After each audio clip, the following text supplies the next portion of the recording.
This is a subject that crosses many of our minds at several points in life. Reincarnation. What is reincarnation? What is the spiral staircase? And how do I know? Sometimes there is a deep desire to know a past lifetime, but it is not important to be able to um, recall past lifetimes. And Master and Swami have emphasized this again and again, because sometimes the past lifetimes that come to your mind are so overwhelming, either because of fear or because of regret or shame or guilt. It is not important to recall them. Of course, it is a blessing to recall a good lifetime where you are able to connect back with your soul. But reincarnation by itself is the soul's journey, the soul's journey from oneself across one lifetime to the other.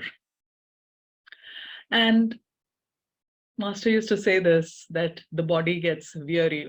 We attach so much importance to the body, so much to how we look. Am I looking pretty? Am I looking presentable? Are people admiring my beauty? Is my hair good? Is my face beautiful? People spend their entire, and as they age, they worry about the wrinkles, and beauty is not something that we can hold on to. That too must pass. And as we age and as the body gets rickety, and it gets harder and harder, and then there comes a day when we all leave that body.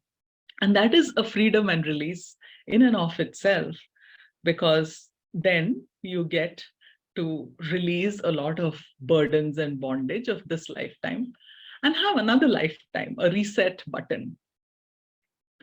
But the yogi's journey is one of getting past this cycle of birth and rebirth, because we know that every birth and every lifetime brings with it a lot of suffering and separation from the divine, and going through the grind all over again. If you see young children, many of them in their early ages show a lot of talent towards one or another thing.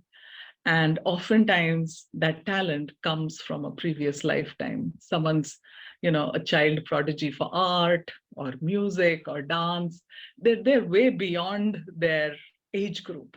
And that's probably because they're coming with that gift from another lifetime. And sometimes they just drop it all and do something else altogether because it doesn't serve their spiritual development anymore. So it's not just that the gifts matter in terms of persisting through that lifetime, but I think that's also a test on the spiritual path, that if you're good at something, can you drop it and not pride in it, but use it for a higher purpose and move on to explore other things. But the thread that holds the entire lifetime together is loyalty to God. And we saw that in today's affirmation too. Perseverance is what can help us get through this lifetime. It's not a 100-meter race. So it is not like we can speed up and get through it very fast. Sometimes some lifetimes are short, and there are various reasons for that. At other times, we have to remember that it is a long, long race. Maybe it is an ultra marathon with several kilometers. And so how do you conserve your energy, and how do you keep your focus on the goal so that you get to the finish line in the right spirit, in the right energy, in the perfect attunement? That is what a yogi's each incarnation is about. Easier said than done. And there are enough forces at play to pull us away from that path. And so, Swamiji once said this. I think it was Anaya Swami Asha who asked him about this. And the question was, why do we reincarnate? And Swami said, broadly, you can look at two reasons why we reincarnate. One is because of desire, a strong desire of something or an attachment that was not fulfilled, and we want it badly. And just to fulfill that desire, we have to come back. And at other times, it is regrets. So it takes very, very good karma to be on a spiritual path. But at the same time, if you have a lot of regrets about, things that didn't go your way, or you don't feel good about yourself, or you feel like a victim, and you feel that others didn't do right to you, all of these become reasons for us to reincarnate and set right. And which is why the veil that hides previous lifetimes many times is a blessing in disguise. We don't want to see all of those lifetimes. There is this nurse by name Bonnie, who's very popularly known for her work. She was a hospice nurse who worked with several people who were dying. And what she saw in the end of their lives, of course, she was taking care of them, and it was her work there to be with them as they passed on. And several times, what she saw was they had regrets. And she has written first a blog and then a whole book on the 5 regrets of the dying. And the regrets were always like, I wish I had the courage to do what I wanted to do. I wish I had the courage to express my love to my loved ones. I wish I had not stayed too long in some relationship that was not serving me. These were the kind of, and so on and so forth, the kind of regrets people had. And Swami and Master were very clear that, never hold on to regrets. And Master said this again and again. Don't worry about this incarnation and what you have done, because every day you can reincarnate. Every night you can die, and in the morning you can reincarnate with a fresh reset button 360 times, 5 times in a year. So there is immense potential.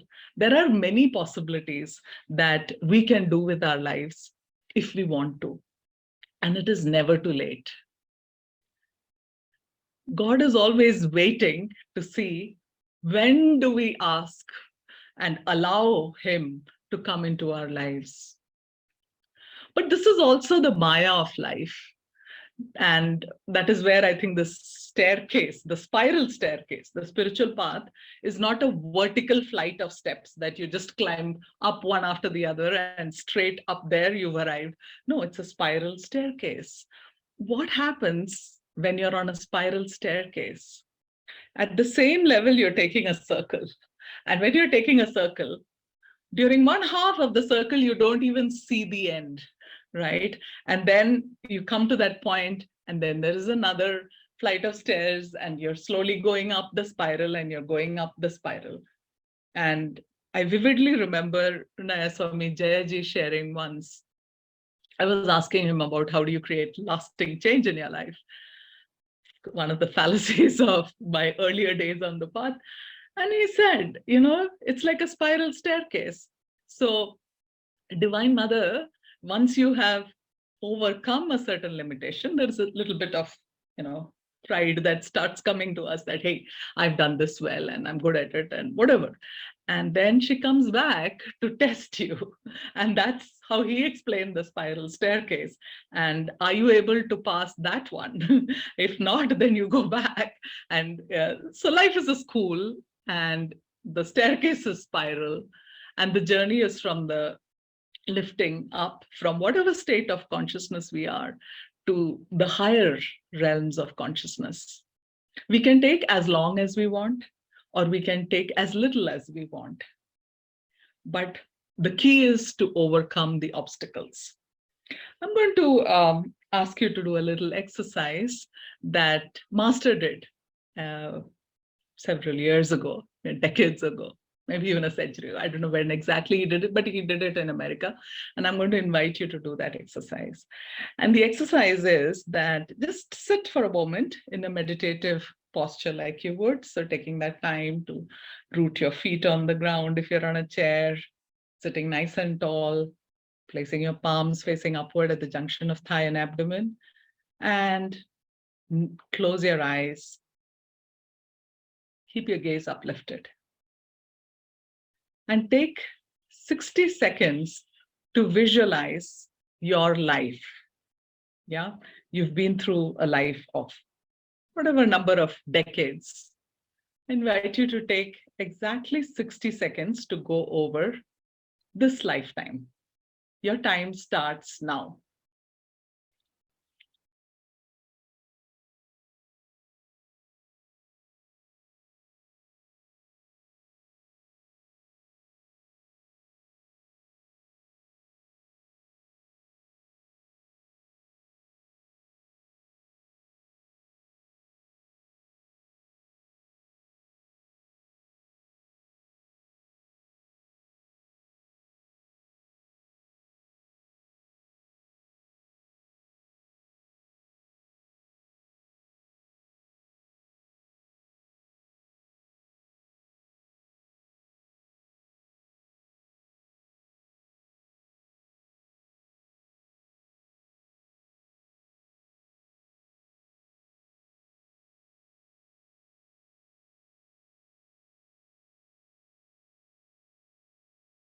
And now open your eyes and just recall what memories came to you. You were looking through your life, and 60 seconds, what memories came to you? It's a self reflection. Yeah.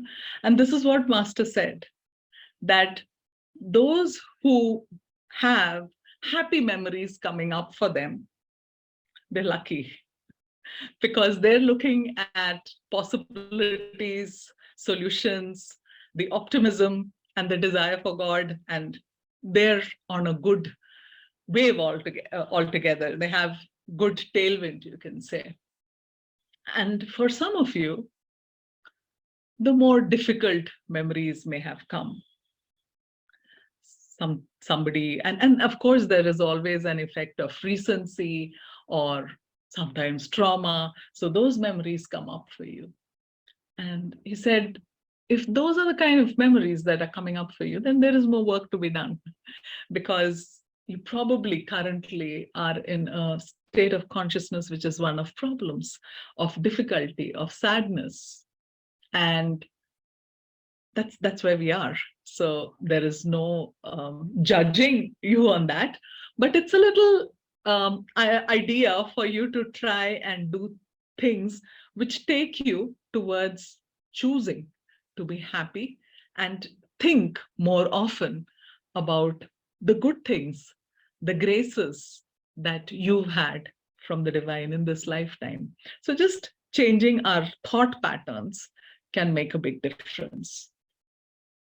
And again, on the staircase in the Awakening to Superconsciousness, Swami talks about this. He said, on the first staircase is people with a peasant consciousness, a farmer's consciousness, which is, the farmers do great work. And this is at each level, there is a whole spectrum. Yeah.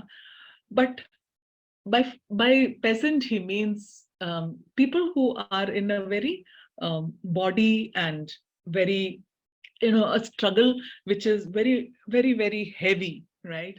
And that's the bottom of the spectrum, and that's what life is throwing at them. So you're trying to battle through life with muscle power and emotions, and that's one stage in life.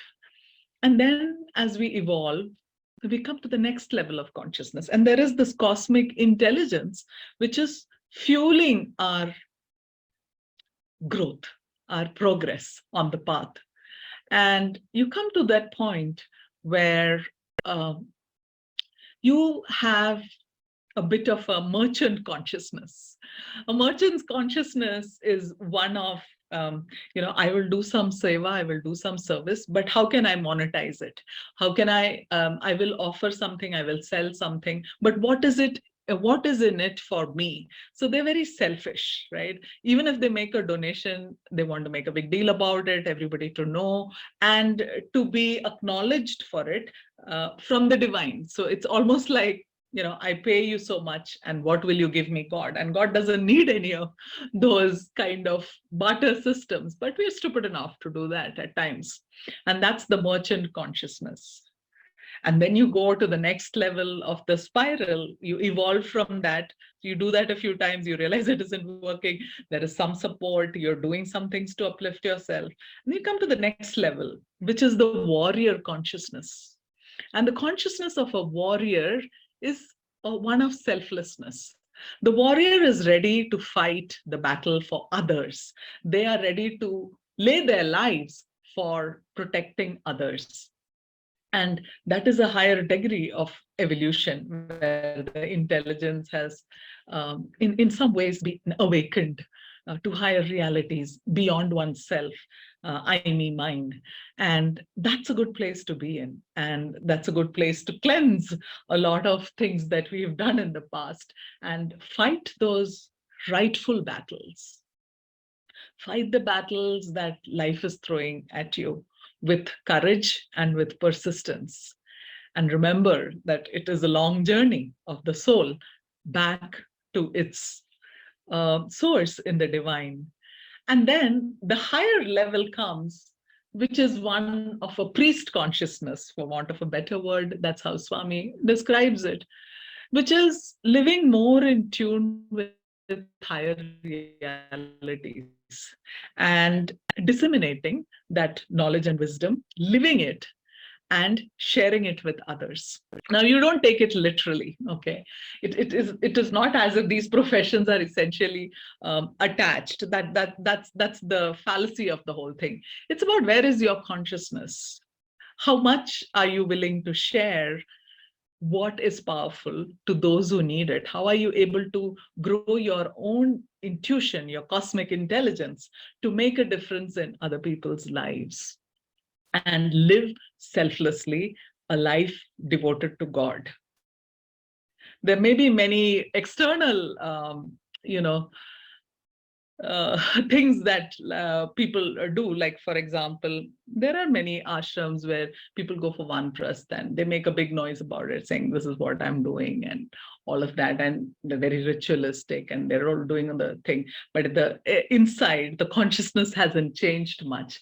Then it is a very external show. But it is about how can you really be non-attached to everything in life and trust that all your security comes from the divine.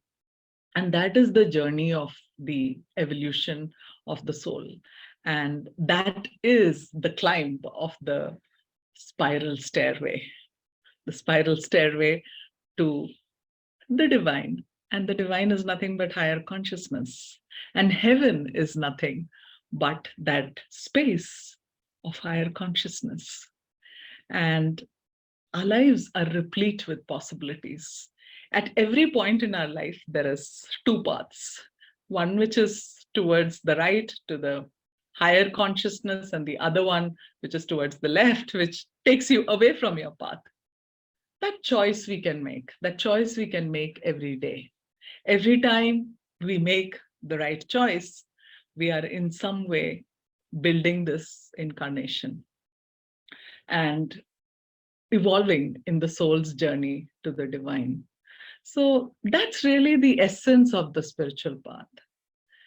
Yet there is a thick veil that keeps us away from recognizing it and devoting our life to it. You know, we keep thinking, okay, how will I support my family? How will I do this? But the moment you surrender to the divine, and I think the Bible, the Gita, all of them emphasize this. In the Bible, there is a saying, look at the birds in the sky. Don't I feed them? Don't they have a home? And they don't worry about doing these things all the time. We find little justifications. Sometimes people go to crazy extents. There are people who try to figure out what will be their next lifetime. They try to use astrology for that.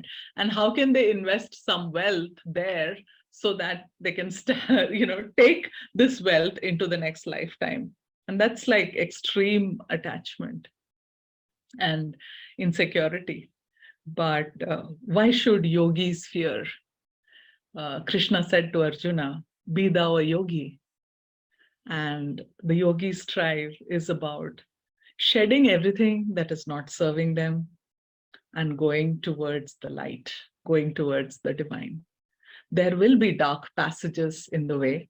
But we also have a whole box full of tools, a pitara, as we would say, which has so many things to help us stay the course: the meditations, the satsangs, chanting. Oftentimes, when you feel very emotional, you just do a couple of chants and you start to feel the heart uplifted and purified. Reading the scriptures, listening to wise men and women, and attuning yourself to the consciousness of the Guru. At the end of the day, all of these blocks of attitudes and emotional upheavals and things that we go through, it's all about attuning to the Guru. And when you attune to the Guru, the divine promise is always, this is Master's promise. If you persist till the end, I or one of the masters will accompany you into heaven. And that's the promise that we need to remember. And I think it was Dr. Louis, towards the end of his life, his wife said that he kind of eased as he was giving up this life and transitioning the soul.